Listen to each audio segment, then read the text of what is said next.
Good evening, everybody. My name is Alessandro Dominguez. You're watching the 80s show, and tonight we're going to talk about Trump's second week in the Oval Office, Trump's second week since returning to the White House. In today's video, we will talk about the tariffs, but I don't truthfully care about the tariffs, to be frank, because I don't really know much about them.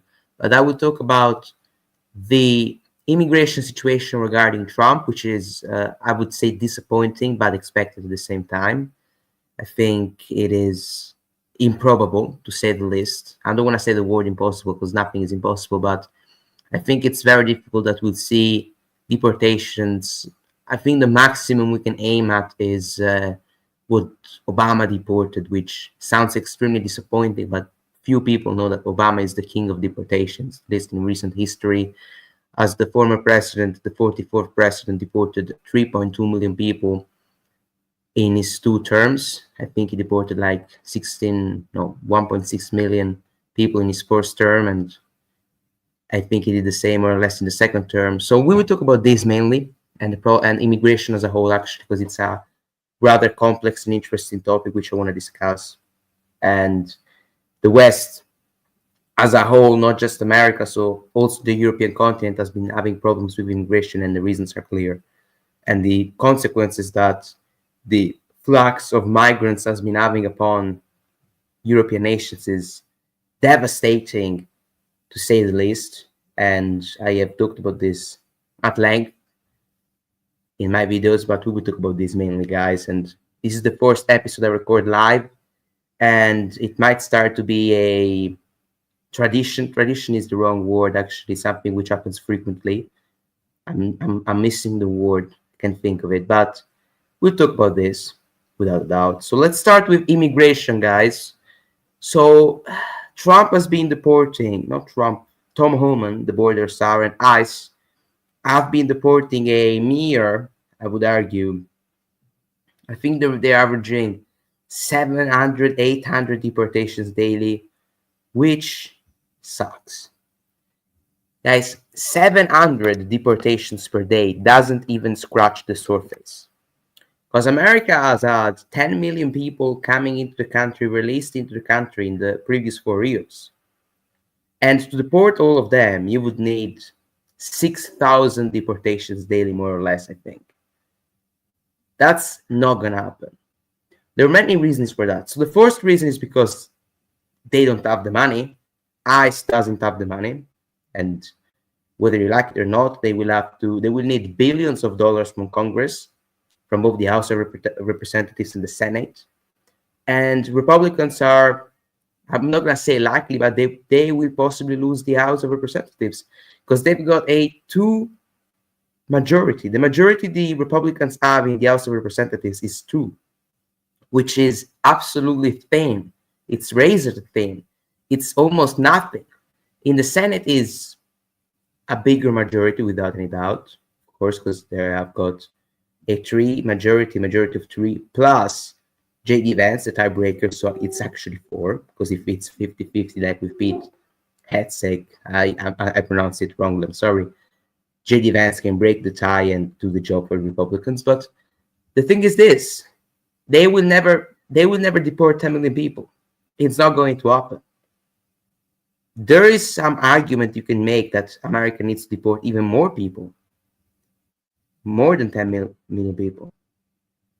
These mass deportations could have detrimental effects on the U.S. economy. Undocumented migrants constitute significant portions of the labor force in sectors such as construction and healthcare. Well, that's true to some degree, and I guess that there are some downsides, and I think there's going to be a restriction. The U.S. economy is going to temporarily shrink, and wages will go up because the cheap labor is something which illegal aliens do, and it's the same thing, and same thing works for Europe. This is the excuse that the leaders in the European Union use. Oh, we can't deport people because if we do so, then we basically are screwed in terms of the economy. And I guess it's difficult to solve a problem which shouldn't have been there, frankly, because we shouldn't have illegal aliens. Countries should have secure borders, and when I talk about secure borders, I mean strong borders, closed borders, and only people who you want have to cross the borders, not like Biden did, 10 million people in 4 years. But yeah, you're right. certainly, but I think it's needed for security, for the quality of life, because quality of life will go up, security will go up, trust in the government will go up. But there is nothing massive about these mass deportations. There is going to be nothing massive about these mass deportations. And I know MAGA will tell me, oh, it's just the second week. I'm like, guys, I do understand it's just the second week, but they can't even keep up with 1,000 deportations daily, which is absolutely shit. I'm sorry for saying a bad word, but it's the truth. 1,000, if they averaged, which I doubt, and let's say they averaged 1,000 deportations daily, which is doable. Okay, let's do some math. What's 1,000 deportations daily for 4 years? 1.3 million people? It's 365 per 4 times 4, which is 1.5 million people. 1.5 million people. This is nothing. They should at least, in my opinion, what America needs is at least 10 million deportations. At least the ones which got in under Biden. And to do that in one term, it's 6,000 people daily. And these fellas can't even do 1,000 deportations per day. So all I'm asking is to be realistic, because there is nothing massive about these mass deportations. I think 1,000 per day is what some Western nations need. America needs way more than that. I think 1,000 per day is what maybe Germany needs. I'm guessing UK needs 1,000 daily. Okay, that's good for the UK. But for America, 1,000 is nothing, given all the illegals who have come in under Biden. It's very disappointing. But the problem is the following, guys. I'm going to explain you something very quickly. For us to deport 6,000 or even 10,000 people daily, they need hundreds or at least tens of billions of dollars, which they can only get through Congress. Which means that both the House of Representatives and the Senate would have to approve giving millions and billions of dollars to ICE. And there are the midterms in 2026. What's going to happen is this. As soon as they start to scale up those numbers a little bit, because they have to do something. I mean, they can't do 864 like last day, which is nothing. Let's say that they get to 2,000 per day. What's going to happen is this. Media, what the media will do, the legacy media and the propaganda tool, let's call it in that way, what they're going to do is the following. They're going to show pictures of children and people detained. They're going to say, oh, look at this inhumane stuff. And then the Republicans will say, oh, we can't lose the midterms, so we need to show restraint and not scale up anything. So as soon as they scale up a little bit, the backlash they will face is going to be so big that you're not going to get anything massive. Forget about 10 million people. If Trump deported 10 million people, I'd be surprised. Even if he deported 5, that's not going to happen.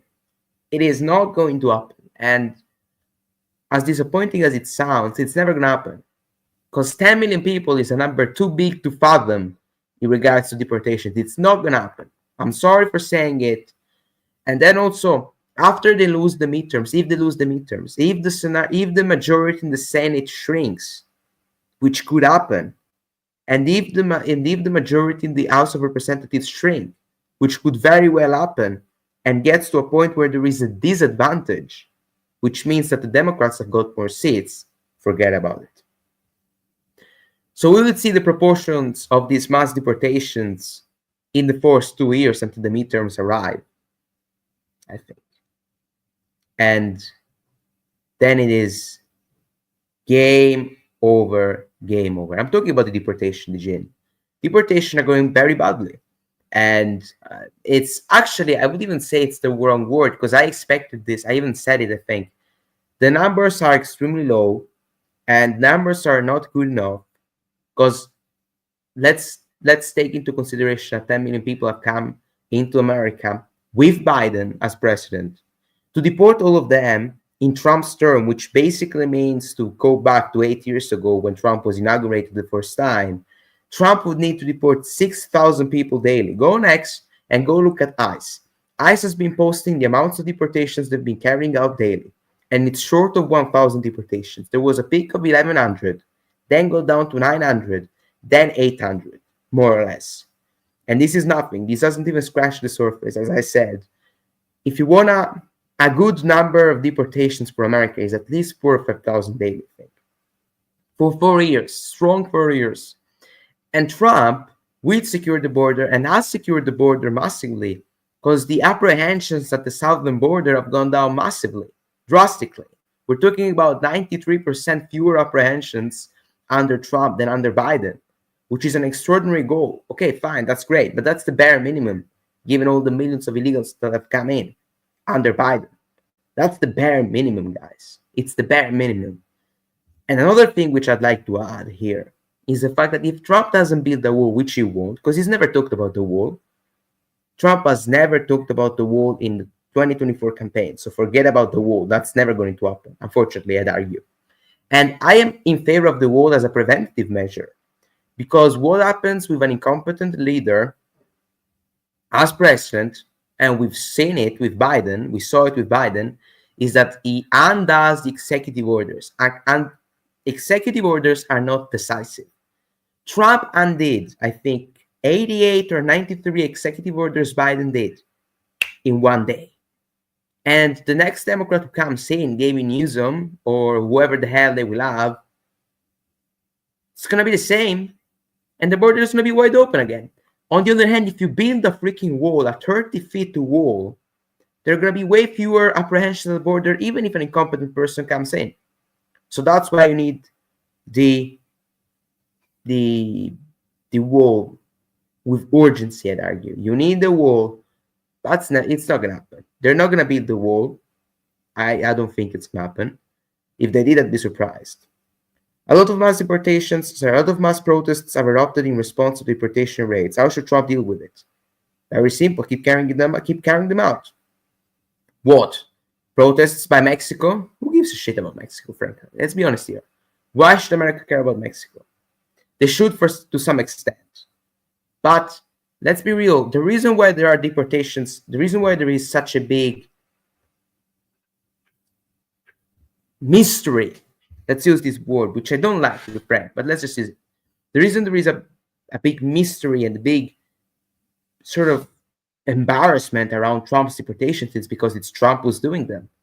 If it were Obama, look at Obama. And I praise Obama for this, for the record. Obama said when he was president that who comes into the country legally is going to be deported. He said it, and he was right about those things. If Trump says it, it's the end of the world, because Trump's evil. It's very simple. I should deal with those protests, actually, in my opinion, to be frank with you. They just have to... I am not even saying those mass protests, to be fair. And I think that opposition has dropped significantly. The protests in 2016, when Trump was forced to inaugurate and sworn in, were far bigger and far more frequent. Now it's far more rare and far less explosive, energetic, whichever word you'd like to use, blah, blah, blah, blah, blah. But I am not seeing those protests, to be frank. But even if there are protests, you should just deport people, because that's what the U.S. needs right now. Mass deportations are not pleasant. Mass deportations are needed. It's that simple. And Europe needs mass deportations badly. As I said, 1,000 daily, which is fewer than Biden. No, it's fewer than Obama, sorry. And more than Biden, who deported, I think, around 500,000, 600,000 people. Like, guys, 600, 700, 800 people daily. It's what Europe needs. It's what countries like Germany, Spain, France, UK especially, Italy. Greece, fewer than that, probably, because it's a smaller country. America needs more than that. Let me just grab some water for a second, because I put here, and I'm struggling, to be frank. Good evening, GN, actually, this evening. Now let's go to the next topic. If you don't have any other questions about mass deportations, I've said what I had to say, and there is not much to say at all, I think, about deportations.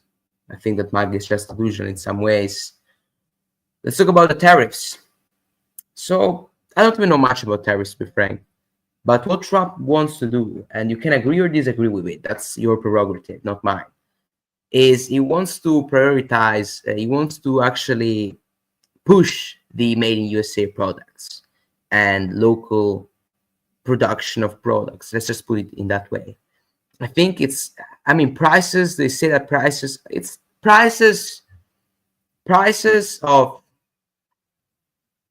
of goods that are imported from other nations, from the nations he has put tariffs on, will increase. But what could happen is that the prices of products made in the US could decrease.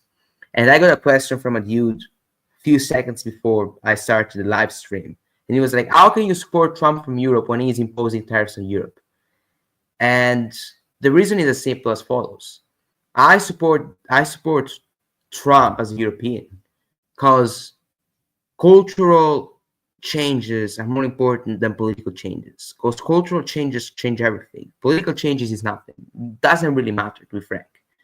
And I believe if Trump can inspire other patriots to rise to the occasion, people like me and Greg, who's not here today, unfortunately, I wish you were, and if he can inspire such patriots and such strong personalities to run for politics and change the world culturally and wake up the people from the invasions that in European countries have been happening, then that's decisive. Irrespective of how Trump handles policy-wise the situation in America. So that's the reason why I support Trump, and also because he will end the war. I think it's going to be within the 90 days. He has stopped giving aid to Ukraine. Within those 90 days, I think the war will end. He has said they have to find a deal. They will make a deal. I think that both Russia and Ukraine will make a deal. Zelensky has been sort of crying or moaning.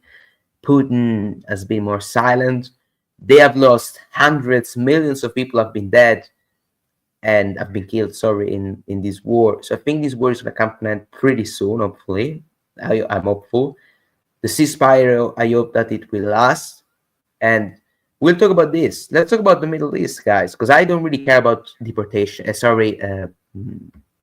tariffs. It's not something I really know much about, and I don't really care about tariffs. I care about the Middle East. It's an interesting topic. And I think that the biggest problem of this Trump administration is going to be the Middle East.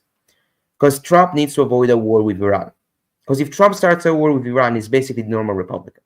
And the reason why I like Trump so much, and the reason why I like him and I support him, is because Trump is a president who didn't start a war in his first term, who has actually strengthened countries, and more than strengthened countries, I wouldn't use that word.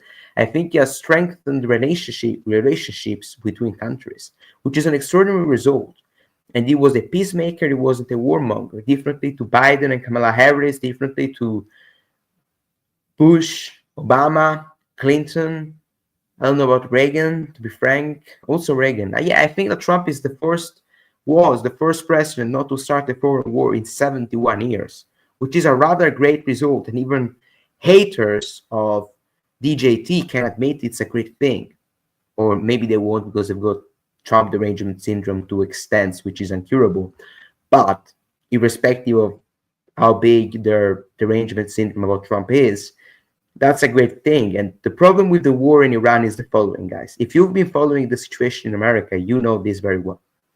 AIPAC, as the AIPAC lobby, which means the Jewish lobby, has given Trump $240, around that, $1 million. Guys, that's a lot. Trump campaign in 2016 was self-funded. 70% were small donations. I think small donations are fewer than $1,000 or $100, something like that. But what Trump intends with and means with small donations, I think, is donations which do not come from donors. So in 2016, the Trump campaign was 70% funded by normal people who decide to donate $50, $100, $20, $10 to the Trump campaign.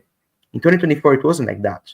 I think that 8 or 7 out of the 10 biggest donors of the election were to the Republican Party, including Elon Musk, who devoted something around $278 million to Trump. And Elon Musk was in favor of the Democrats until 2020. Everything changed in the last year, I'd argue. Trump suddenly became popular. Before he was this hated guy, and he still is, and he's still hated, and he's still divisive, he's still hated by many. But still, he went from being super hated to being a little bit less hated, blah, blah, blah, blah, blah. But my concern is the following. Trump received $240 million, slightly less than that maybe, from AIPAC, the AIPAC lobby, a donor, a Jewish elite. I don't remember her name, but she gave Trump $134 million. You think she wants calm in the Middle East? Do you think that? I mean, if you think that, you're naive, truthfully. And Trump is going to be in a position where he will have the donors pressuring him to push Israel in a war with Iran, because Israel wants total control of the Middle East. Hamas is down, Hezbollah is down, Syria is down, or at least they're struggling. The last strong enough nation standing is Iran. And Trump has got two pathways: diplomacy with Iran, and the first pathway, and then the other one is basically war with Iran, war between Israel and Iran. And the Jewish lobby wants the war with Iran, and so does Benjamin Netanyahu, a war criminal. Let me just state this clearly. I despise Netanyahu, and I despise Hamas, both of them. Israel has waged genocide towards Palestine.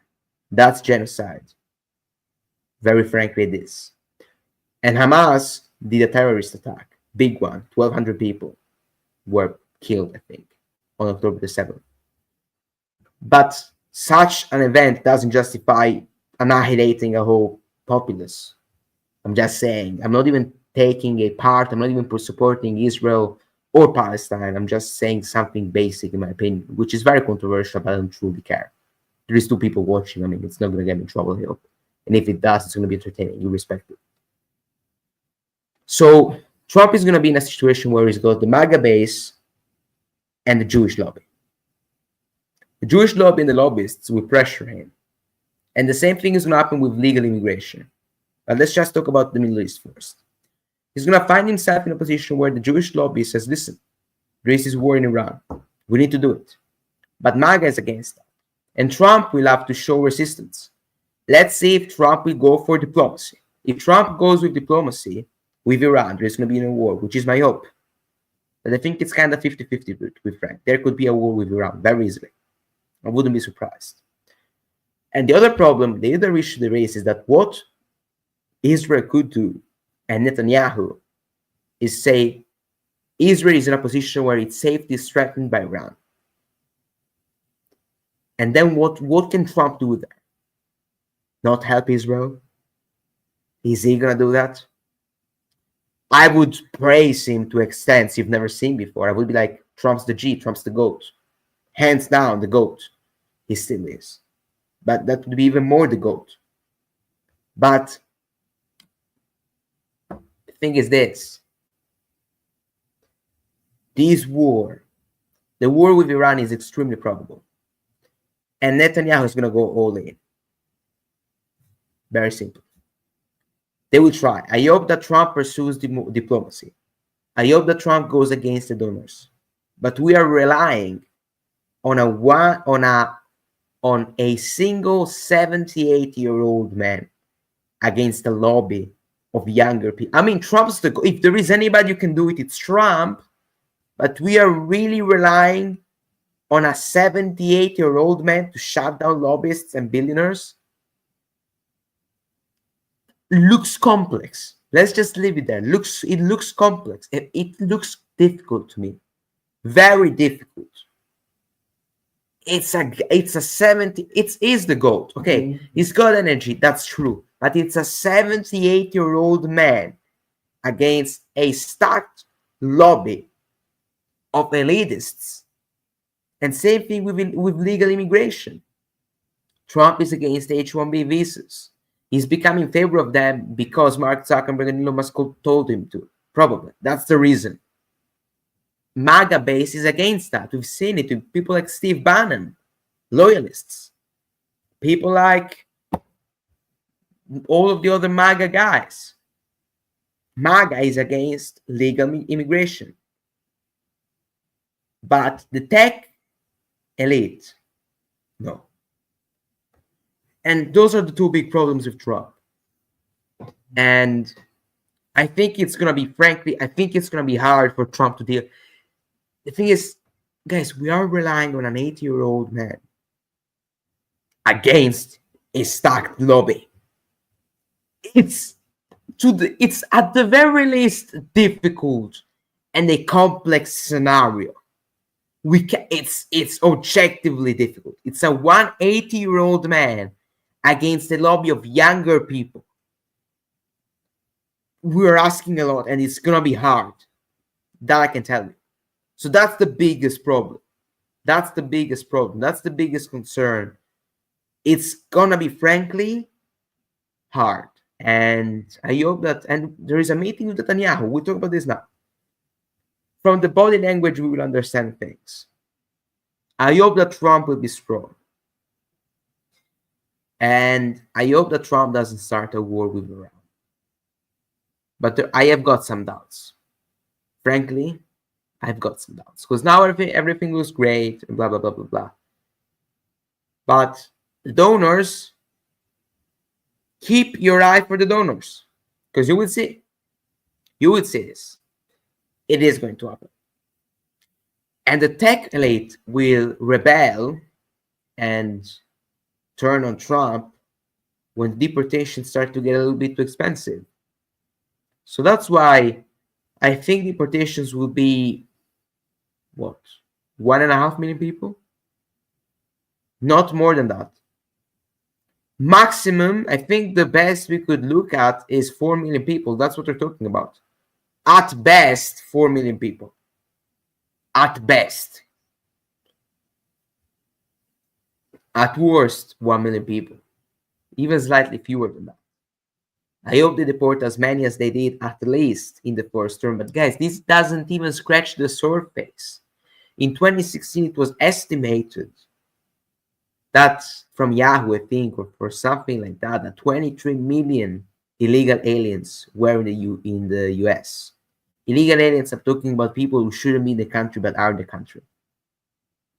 So people who theoretically should be deported. And with Biden, 10 million people came in. So that's at least 33 million people. With Trump, another 2 million must have come in. So we are talking about at least, at best, 35 million people who shouldn't be there. So to deport all of them is impossible, especially in one term. We're talking about, what, 30,000 deportations per day? That's objectively impossible. A more modest and I think humane goal would be to deport 10 million, but it's not going to happen. Because as soon as it starts hurting the economy, the techno lobby is going to be like, Trump, too much. We can't take this. You need to deport fewer people. And that's the end. Plus, if Republicans lose the House of Representatives and the majority in the Senate shrinks, which could very well happen because usually the party who's in the White House loses seats in both the House and the Senate, then it's game over. So I tell it like it is. I know it's hard to, especially, I'm hopeful, and the cultural change, guys, it's still massive. I'm not disputing that, but we need to be realistic about what we're getting. We're not gonna get mass deportations, very probably. We're not gonna get. We could also not get peace. even though it's possible we get peace. I think it's 50-50. Frankly, I think it's 50-50. But we need to be realistic about certain things. And you're not going to see 10 million people deported. I'm sorry. It's not going to happen. I know I read an article saying that Trump has ordered ICE to deport at least 1,800 people daily, which is double what they're doing. And they say it's just a floor, not a ceiling, which means that we will go up. But they don't have the money. They don't have the resources. Plus, the tech lobby will revolt as soon as these deportations start to get a little bit too invasive. So that's the very simple truth. Here, Lucas says, desert monkeys need to chill out down in Gaza. I don't know who you're referring to. Palestinians or the Israelis? Guys, Gaza's been destroyed. Israel has waged genocide. I know the Jews will think I'm an anti-Semite, and I know Jews will think, not all the Jews, but people like, I don't know, the lobbyists. Oh, you're an anti-Semite. You're in favor of a terrorist organization. No, guys, I'm just against genocide. It's that extremism, or is murdering 50,000 people plus probably 30 or 40,000 women and children. Can we justify that? I'm not saying October the 7th wasn't heinous, but let's just be real.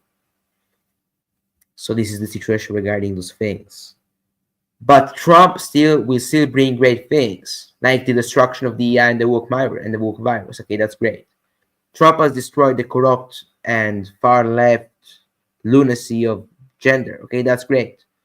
Plus, and those are great things for the record, he closed the borders. Okay, that's great, but that's the bare minimum, guys. What they're gonna do? Open the border after Biden allowed 10 million people in?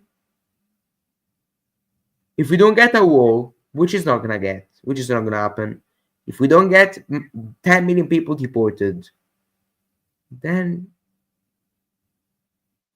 what the fuck have we done? Frankly? So that's the problem. It is as simple as this. That's the issue we're coming up against. And I know this is maybe a brutal reality check or whatever it is, but what are we going to talk about? If you have any questions, guys, ask them, because in 5 or 6 minutes, I think I get to 40 minutes and then close this live stream. Ask me questions. If you want to ask me questions, now it's the time, now or never. Because I think I'll talk about something for 5 minutes here. I'll find something to talk about. And then I might as well say bye to all of you and see you in the next videos. Because I think we've spoken about enough things. When it comes to other things, we can talk about, so we talked about the Middle East, deportations, and immigration as a whole. We can maybe change. When it comes to like DI, he has been doing great things. Banning transgender surgeries and gender reaffirming surgeries for minors is basic, but extraordinarily important. Because people under the Biden administration were being mutilated. And I'm talking about children. I'm talking about 15-year-olds, 16-year-olds undergoing such a surgery. And that was basically child mutilation. Those were people who basically were sterilized and couldn't have children, just because they, out of nowhere, felt like they were, the other gender. And that's great. Of course it is. Moving transgender women, which are basically men, in dresses, that's the way I call them, from female prisons to male prisons, it's great, and it is basically preserving women's rights. So props to him for that. Props to Trump. Huge props for the work he has been doing on. And guys, I think the start of this administration, by the way, I know I've criticized Trump for half an hour, but the start of this administration was great so far. I think it has been great. I would say 7 at least a 7 out of 10. It is explosive, it is bold, it is great so far, I'd argue, but something's lacking. No, actually, at the moment, nothing is lacking. Just the deportations are very low. But we would say, guys, that I mean, now there is hype because it's the beginning. But in already 2 or 3 weeks, it's going to be completely different. It's going to be far less hype. And when you see that in 3 weeks, the deportation will still be 1,200 per day or something around that. Let's see if ICE, because ICE today actually hasn't released the amount of deportations daily. Because if they have, I'll tell you now how many they have deported. But I think they haven't. And they skipped also another day a few days ago. No, they have not. They haven't. So we don't know how many people they deported. But frankly, it's gonna be what, 1,000 maybe at best. Probably slightly fewer than that. LGBT society is a weak society, without a doubt, it is. And other than weak society, it is objectively. You can hate me for saying this and think I'm transphobic or homophobic, but it is objectively a society which cannot reproduce. It cannot reproduce. So it is a society which is dead. If everybody were gay or lesbian, the world would be over in what, 100 years? Everybody would be dead because you can't reproduce, you can't have children. Very simply. Being straight is great. And the reason why the LGBTQ plus extremists and community is against is so much after your kids, it's because they can't have their own kids. If they could have their own kids, okay, they wouldn't be against your people. But since they can't have their own kids, they need to indoctrinate children for their movement to keep existing. It's that simple. It's a very simple logic. And I think it's a very sensible idea. It's a very sensible thing, what I've said here. As soon as the war rages, men will be required to be masculine. Of course. And as much as I'm extremely in favor of women's rights, I also understand how much women rely on men, and also the opposite, of course. Men rely on women and women rely on men. Okay, that's true. But transgender. Let's talk about this issue. So basically, there is a subset of the populace which wants trans women, men in dresses. People who have gone from men to women in 1 year, to compete with women. If women protest, nothing changes, or it's going to be harder. If men protest for this, then bigger change will happen. So the reason why they want to make the youth so masculine, the masculine youth so weak, and they're trying these in all ways, sugar, shitty food, you can't be X, you can't be Y. The reason they're doing this, and that's a big, and do it, it's great that Trump won, because with Biden, men were like, oh, you can't be man, you can't be this, it's racist, you're against women. With Trump, this thing comes to an end. So there are massive wins with Trump. Guys, let's be clear. If Kamala had won, we would be in hell, 100%. So I'm extremely grateful Trump won, but we need to criticize Trump and be realistic about what we can get. If it were just for Trump, we'd be in heaven, I'd argue, because he would really carry out 15 million people, deport them. Okay, if it were just for Trump and America first, and he would he would not go to war with Iran 100%. He might go to war with Iran because Israel pressures him, and so does Bibi Netanyahu. But unfortunately, it's not just up to Trump and to the America First people like Tom Homan. It's also up to Jewish elitists and techno elitists. That's basic truth. But it's true, yeah. And they want to silence the masculine youth, and they want to attack the masculine youth, because if they can get the masculine youth, and if they can get the masculine youth to be as docile as possible, then basically the world is over. It is. And luckily, I think there has been an inverse trend thanks to figures on the internet and thanks to Trump winning 100%. Because, guys, let's be clear. You can think Trump is bought by the Jews, which is something some people on the right wing have been thinking. But guys, you don't want Kamala president, first of all. And second thing, If karma had won, it would have been over. Because masculinity would have been out of the window. With Trump, culturally, this is a big win, a win of the likes we have hardly ever seen. Hard times make strong men make good times create weak men will bring hard times. Weak men will bring hard times. Western countries are at the end of the cycle. China and BRICS will gain advantage. Yeah, I agree with you. Western countries are at the end of the cycle. I think America, it depends what we would see. We have to see who wins the AI race. That's what matters. If Trump, with the help of Elon Musk, if Trump and Musk can put America back on track, and if America is the first country which goes to Mars, and if America is ahead in terms of AI, America will be saved. Europe is gone. I don't think it's beyond saving, especially because I would save Europe, hopefully. And hopefully I will truly do it with the help of Greg, because by myself it's going to be hard.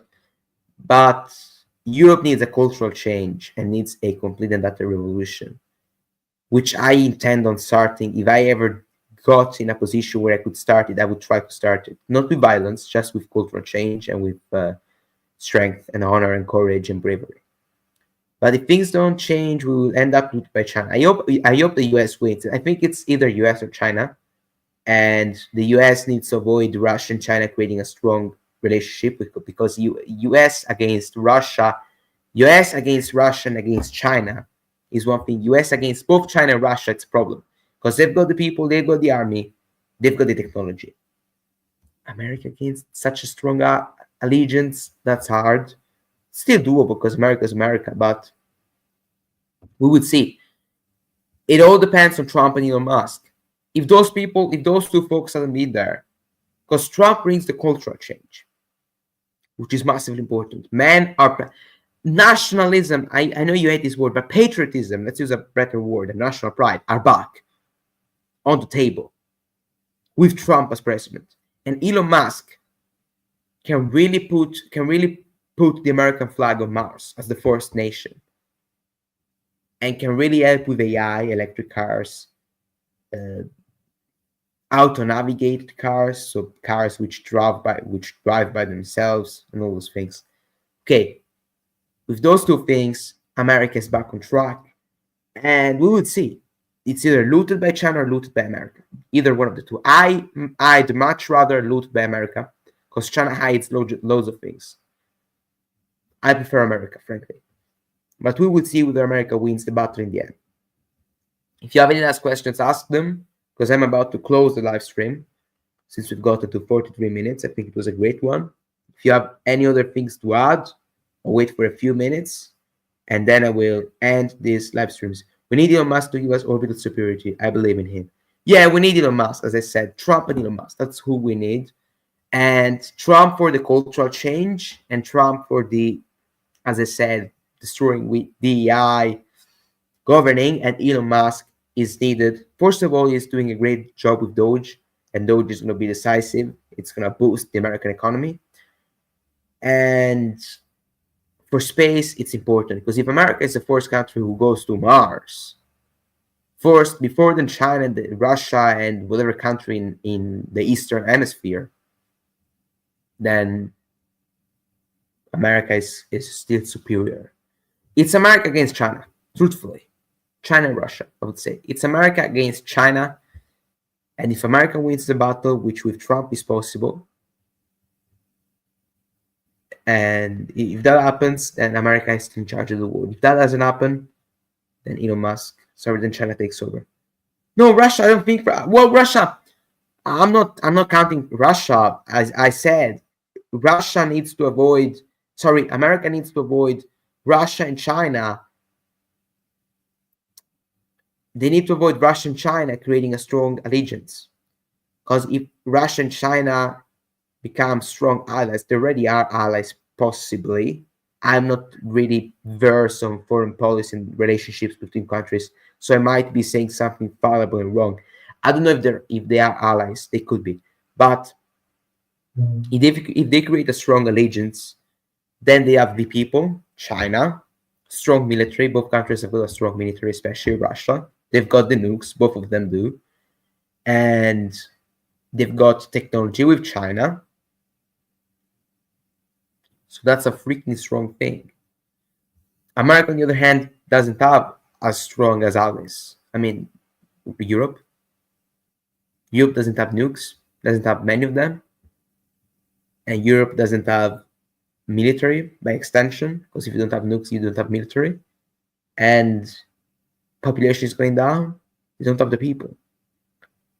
So if America can keep China and Russia separated, then it will probably win. Thanks to Elon Musk, by the way, because Elon Musk is the only person who's thinking about bringing rockets to sending rockets to Mars. It all depends on this. Trump brings the cultural change. Patriotism is back. Masculinity is back. Femininity is back, for the record, because chopping your balls off and pretending to be a woman, that's not femininity. As far as I'm concerned, I'm not a woman, so I'm not very versed on that subject, but I think most women will agree with me. America could win. And I hope America wins, frankly, because I'd rather be controlled by America than China and Russia. But yeah, Russia is a strong nation. Not as strong as America and China, but they've got the nukes, which is what makes them so strong, I think. But they've got way fewer people than China, way fewer people than America. But if they can create a strong allegiance with America, with China, then it's going to be a hard game for Americans, frankly. That's my opinion. Guys, if you've got any other questions or any other things to say them now. But I think that for today's live stream, it is more than okay. 47 minutes. It's been a great one. We've talked about important topics. Trump's first 2 weeks in office, the changes he has brought so far. We have talked about Israel, the Middle East, immigration, deportations, ICE, whether they will deport people or not. We have talked about very briefly tariffs, but I don't truly care about tariffs and I don't know much about them either. So thank you very much to all of you for listening and for tuning in. See you in the next days with new videos. It's been a pleasure to be with you and see you. Bye-bye. Good night. Well, good night to you all.